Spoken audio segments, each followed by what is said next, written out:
Fala pessoal, nessa questão da FEI, né, ele te dá dois triângulos retângulos, ABE e CTE, e te dá uma equação ali de valores e pergunta o valor de CT. Então primeiro eu quero que a gente preste atenção nessa equação, né? Porque normalmente a gente trabalha com equações que tem dois termos, e essa equação aqui tem 4 termos. Quando você tem esse monte de expressões todas iguais uma à outra, a ideia é que eu estou representando várias equações em uma expressão só, né? Se é tudo igual entre si, eu posso escolher dois desses termos para comparar diretamente e montar uma equação usando esses dois. Então, por exemplo, eu vou dizer que eu percebo dessa expressão que AB e 60 são iguais. Dentre várias coisas que são iguais aí, o AB e o 60 são iguais. Então eu tiro aí a primeira verdade do exercício, que o AB mede 60 centímetros.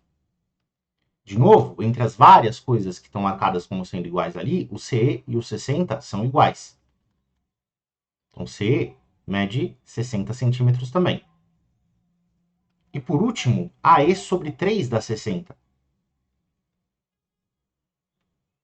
Bom, se 1/3 de AE é os 60 centímetros, é porque o AE inteiro mede 180 centímetros. Faltou escrever o AE aqui. Pô, perfeito.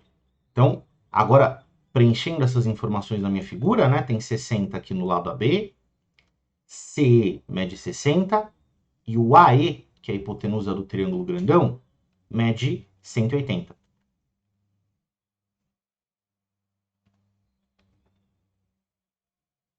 Beleza. Agora vamos analisar a figura, né? Já que a gente analisou a equação, agora a gente vai para o desenho.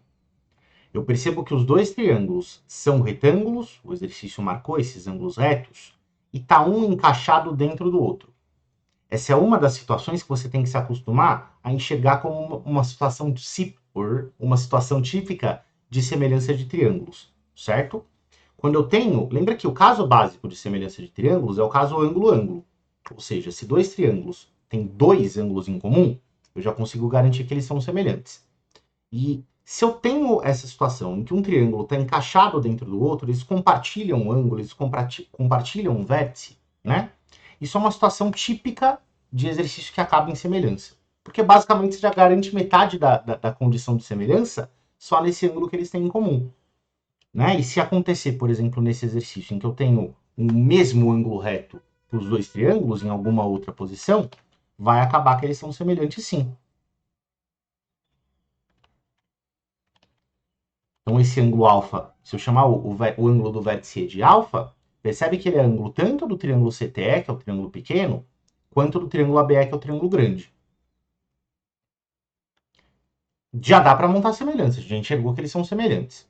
Mas, se você tem dificuldade em montar essa semelhança, né, estabelecer qual é a proporção, saber quais lados você precisa comparar, pode ser uma boa ideia você fazer um outro desenho da situação com os triângulos separados. Então, o que eu quero dizer com isso? Deixa eu fazer esse desenho para cá, para você entender a minha recomendação. Então, eu tenho o triângulo ABE, que é o triângulo grandão. Vou anotar tudo o que eu sei dele. Eu sei que esse ângulo é reto, eu sei que essa medida é 60 e eu sei que essa medida é 180. E eu também sei que o ângulo do vértice E é o alfa. Bom. Agora, eu quero desenhar o triângulo CTE na mesma posição. Eu já sei que eles são semelhantes, eu identifiquei dois ângulos em comum, certo? Então eu vou pegar o jeito que eu desenhei esse triângulo e vou desenhar o CTE. Então, tipo, faz o mesmo esqueleto de triângulo, esquece os vértices, desenha um triângulo exatamente do mesmo jeito. Um triângulo nessa posição, né, com um ângulo reto aqui na esquerda, com ângulo alfa do lado direito. Eu sei que eles são semelhantes, eu sei que eu posso desenhar o triângulo menor também desse jeito. Agora, para você saber qual vértice vai em cada lugar, compara o seu desenho com o da figura original, né? Procura nos vértices onde fica cada um dos ângulos. Por exemplo, qual é o vértice que vem aqui? Bom, no triângulo CTE, o vértice do ângulo reto é o T. Então, eu vou marcar que esse cara é o T. Bom, agora eu quero saber que vértice fica no alfa. Aí eu vou lá no desenho do triângulo CTE e vejo onde é que está o ângulo alfa, está no vértice E. E por último, né, o ângulo que a gente não marcou, o ângulo que está em branco, é do vértice que sobrou, que é o C. Então o triângulo CTE, se eu virar ele ao contrário, né, deixar ele apoiado ali no cateto, onde fica o ângulo alfa, ele fica desenhado assim. Mas é mais difícil você enxergar a movimentação do triângulo do que você prestar atenção só no resultado final e procurar qual vértice tem que ir em cada lugar, como a gente fez aqui. Beleza. Então, quais informações eu tenho disso? Eu tenho CE que mede 60 e só, né? Estou procurando a medida do lado CT. Quando os triângulos estão na mesma posição, é mais fácil de montar a expressão da semelhança, né? Porque é só você comparar os lados que estão do mesmo jeito. Por exemplo, eu quero descobrir quem que é o x, então eu vou comparar o lado de pé do triângulo da direita com o lado de pé do triângulo da esquerda. O outro lado do qual eu tenho informação é a hipotenusa, né? Então vou comparar na mesma ordem, eu fiz direita sobre esquerda. Então, hipotenusa do triângulo da direita sobre hipotenusa do triângulo da esquerda. Dá para a gente simplificar essa expressão, né? O 60 dá para dividir por 60, o 180 também. E quando eu passo esse 60 multiplicando para lá, fica x igual a 60 sobre 3, que é 20 centímetros. A alternativa correta é a alternativa E.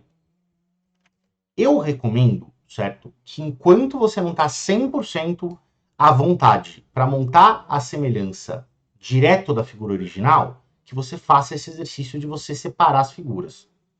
A partir do momento em que você estiver mais tranquilo com esse assunto de semelhança, você pode olhar direto para o triângulo original e montar a semelhança de lá, né? Como é que você faria isso? Você tem que usar os ângulos como referência. Então, se eu quero descobrir quem é o CT, eu estou procurando esse x. Esse x é o lado, oposto ao ângulo alfa no triângulo pequeno. Então, quando eu for montar a proporção, eu vou ter que dividir o x pelo lado oposto a alfa do triângulo grande, que é o 60. Qual é o outro lado que eu vou comparar? A hipotenusa. Então, o lado oposto ao ângulo de 90 no triângulo grande, com o lado oposto ao ângulo de 90 no triângulo pequeno. É sempre, certo, os ângulos que vão servir de referência para você saber quem você vai dividir por quem.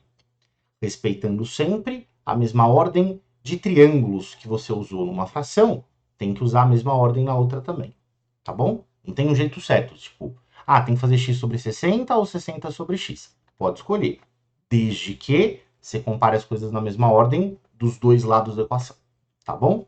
Espero que você tenha entendido. Até mais.